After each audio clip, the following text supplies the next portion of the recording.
Welcome back to Dimebag Darren World Headquarters here in the corner of my living room.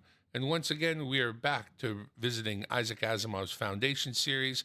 This time, we're going to kick it off with Chapter 2 and continue our story. Chapter 2. 2 weeks gone, 2 weeks wasted. 1 week to reach Ascone at the extreme borders of which the vigilant warships speared out to meet him in converging numbers. Whatever their detection system was, it worked, and well. They saddled him in slowly, without a signal, maintaining their cold distance and pointing him harshly towards the central sun of Ascone. Poignets could have handled them in a pinch. Those ships were holdovers from the dead-and-gone Galactic Empire. They were sport cruisers, not warships, and without atomic weapons. They were so many picturesque and impotent ellipsoids. But Eskal Gorov was a prisoner in their hands, and Gorov was not a hostage to lose. The Asconians must know that. And then another week, a week to wind a weary way through the clouds of minor officials that formed the buffer between the Grand Master and the outer world. Each little sub-secretary required soothing and conciliation. Each required careful and nauseating milking for the flourishing signature that was the pathway to the next official one higher up. For the first time, Poignets found his trader's identification papers useless. Now, at last, the Grand Master was on the other side of the guard-flanked gilded door, and 2 weeks had gone.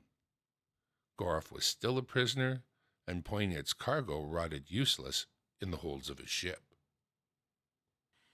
The Grand Master was a small man with a balding head and a very wrinkled face, whose body seemed weighed down to motionlessness by the huge, glossy fur collar about his neck. His fingers moved on either side, and the line of armed men backed away to form a passage, along which Poignets strode to the foot of the chair of state. "Don't speak," snapped the Grand Master, and Poignet's opening lips closed tightly. "That's right," said the Asconian ruler, relaxed visibly. "I can't endure useless chatter. You cannot threaten, and I will not abide flattery, nor is there any room for injured complaints. I've lost count of the times you wanderers have been warned that your devil's machines are not wanted anywhere in Ascone."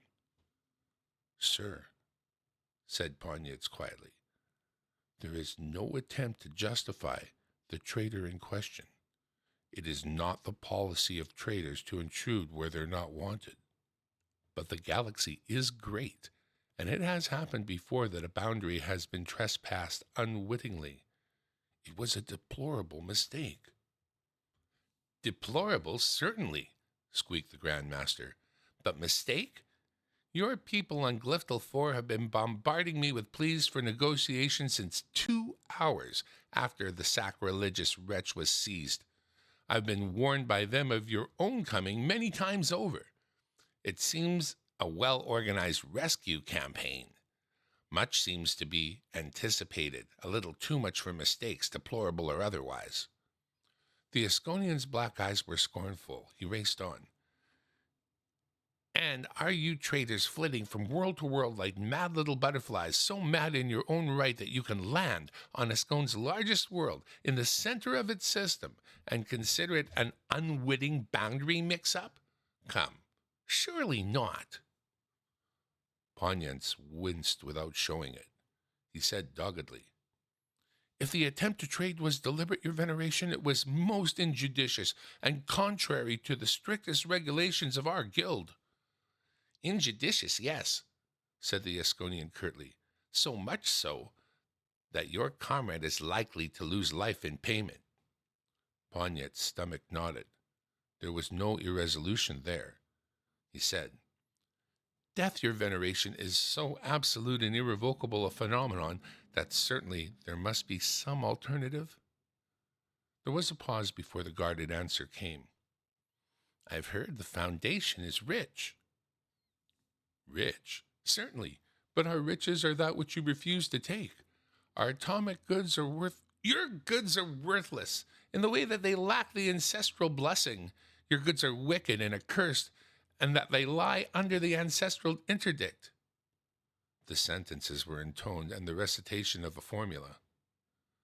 The Grand Master's eyelids dropped, and he said with meaning, "You have nothing else of value?" The meaning was lost on the trader. "I don't understand. What is it you want?" The Asconian's hands spread apart. "You ask me to trade places with you and make known to you my wants. I think not.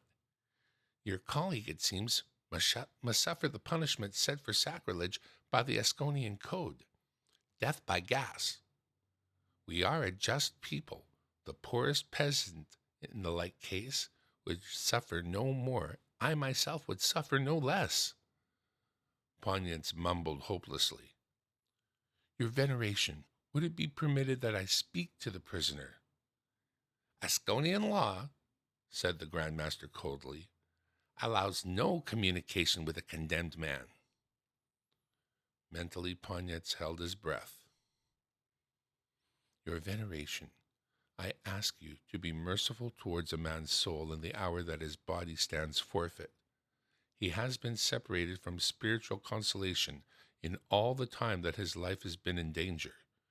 Even now, he faces the prospect of going unprepared to the bosom of the spirit that rules us all." The Grand Master said slowly and suspiciously, "You are a tender of the soul?" Poignance dropped a humble head. "I have been trained so. In the empty expanses of space, the wandering traders need men like myself to care for the spiritual side of a life so given over to commerce and worldly pursuits." The Asconian ruler sucked thoughtfully at his lower lip. "Every man should prepare his soul for his journey to his ancestral spirits.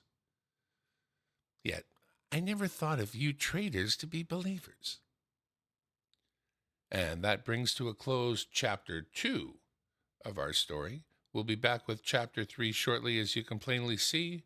Won't be long before we get back into the meat and potatoes of it, and you can see what's happening even now. Thank you for tuning in from Dimebag Darren World Headquarters here in the corner of my living room. Bye for now.